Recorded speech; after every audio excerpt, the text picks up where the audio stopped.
मनोहर लाल खट्टर और कृष्णपाल गुर्जर ने फरीदाबाद के सेंट्रल पार्क फरीदाबाद में आयोजित संविधान हत्या दिवस कार्यक्रम में हिस्सा लिया।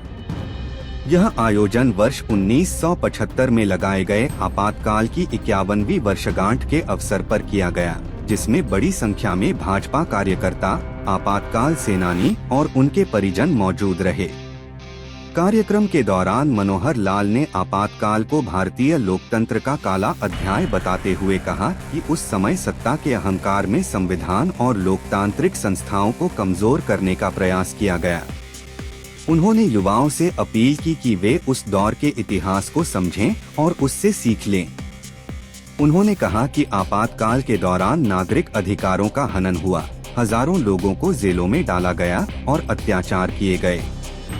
मनोहर लाल ने कहा कि 1977 के चुनावों में जनता ने कांग्रेस को सत्ता से बाहर कर यह साबित कर दिया कि लोकतंत्र में अंतिम ताकत जनता के पास होती है। उन्होंने उदाहरण देते हुए कहा कि पहले लोगों को लगता था कि कांग्रेस के अलावा कोई विकल्प नहीं है, लेकिन आपातकाल ने जनता की सोच बदल दी। इस मौके पर उन्होंने आपातकाल के दौरान जेल में रहे बुजुर्गों को शॉल ओढ़ाकर सम्मानित भी किया। वहीं केंद्रीय राज्य मंत्री कृष्णपाल गुर्जर ने कहा कि 25 जून 1975 भारतीय लोकतंत्र के इतिहास का वह दिन है जिसे कभी भुलाया नहीं जा सकता। उन्होंने कहा कि उस रात लोकतंत्र और अभिव्यक्ति की आजादी पर सबसे बड़ा हमला हुआ था।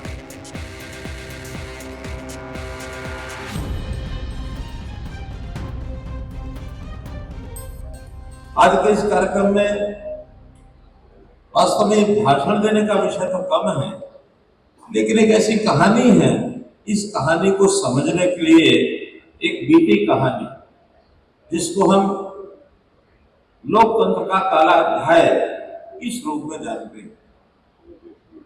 सामने बैठे हुए 2-3 वर्गों के यहाँ सज्जन वर्ग बैठे हैं। एक तो वो स्वयं जो इस कहानी के पीड़ित हैं, जो आपातकाल में स्वयं जेल में गए, और उनके साथ कुछ स्वयं तो नहीं होंगे, लेकिन उनके परिवारजन भी यहाँ आज बुलाए गए हैं, वो भी स्वयं बैठे। दूसरा, जिनका जन्म 1965 से और 2007 के बीच में हुआ हो। मैं 2 वर्ष क्यों बोल रहा हूँ? 1965 में जन्म हुआ व्यक्ति आपातकाल जब लगे उस समय 10 वर्ष का हो गया हो। 10 वर्ष से नीचे के बालक को बहुत चीजें ध्यान में नहीं रहती है, लेकिन 10 वर्ष 12 वर्ष होने के बाद कोई घटना हुई है, उस मोटी मोटी एक यादगार बनी रहती है। और 2007 में इसलिए कह रहा हूँ कि 2007 में जो पैदा हुए, उससे पहले पैदा हुए, वो तो आज देश के वोटर हैं। इन संस्थाओं के वोटर बनकर के उन्होंने कभी न कभी अपने मत का प्रयोग किया है। और मैं ये कहूँ कि लोकतंत्र क्या होता है, उनको ज्यादा जानकारी हो सकती है। हो सकता है उनको इस आपातकाल के समय की याद न होगी नहीं, क्योंकि 65 के बाद जन्म हुए, 2007 तक हुए, लेकिन 7 से पहले वो वोटर बन गए। आज 2025 जो आखिरी चुनाव फरीदाबाद का हुआ, वो नगर निगम का चुनाव हुआ, जिसमें उन्होंने वोट डाला। जो भी वोटर बनता है उसको धीरे धीरे समझ में आती है कि इतिहास क्या है, लोकतंत्र क्या है, सरकारें क्या होती है, वोट डाल के किसको जिताना, किसको नहीं जिताना। और बहुत बड़ा पहलू लोकतंत्र का अगर हम आपातकाल के समय को जाकर के देखते हैं तो एक बात तो निश्चित है, अब वो लोकतंत्र का यानी एक पहलू आपातकाल का वो अच्छाई बुराई में से एक चीज जरूर है। लोग कहेंगे आपातकाल की अच्छाई क्या हो सकती है? लोकतंत्र की एक अच्छा आपातकाल की एक अच्छाई मैं कभी कभी महसूस करता हूँ कि आपातकाल लगने के बाद 21 महीने के बाद जब आपातकाल हटा तो लोगों ने चुनाव में सरकार को बदला, और सरकार को बदलने के बाद ही लोगों को पता लगा लोकतंत्र क्या होता है। उससे पहले क्या होता था कि चुनाव, इसका मतलब कांग्रेस, राज यानी कांग्रेस, कांग्रेस के अलावा किसी का राज होता है ये बहुत लोगों को जानकारी नहीं है। उस समय तो जैसे जो घी होता ना, वनस्पति घी, उसका नाम एक होता था डालडा, और डालडा के अलावा कोई और वनस्पति घी होता नहीं था। अगर दुकानदार के पास चले जाओ, उसको वनस्पति घी का डब्बा दे दे तो डालडा देता, और उसको कहते हो डालडा दे तो डालडा देता था। तो डालडा और वनस्पति घी ये सिनोनिमस थे। ऐसे ही टूथपेस्ट और कोलगेट, इसके बाद कुछ नहीं होता था। कोलगेट दे दो वही टूथपेस्ट, टूथपेस्ट दे दो वही कोलगेट।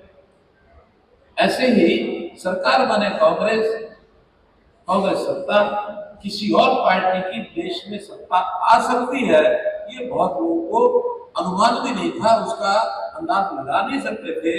लेकिन आपातकाल लगी, लोगों में एक परिवर्तन आया, भावनाएं लोगों की उभरी, उसमें से यह आया कि नहीं, कांग्रेस राजा ने इसको नहीं लाना।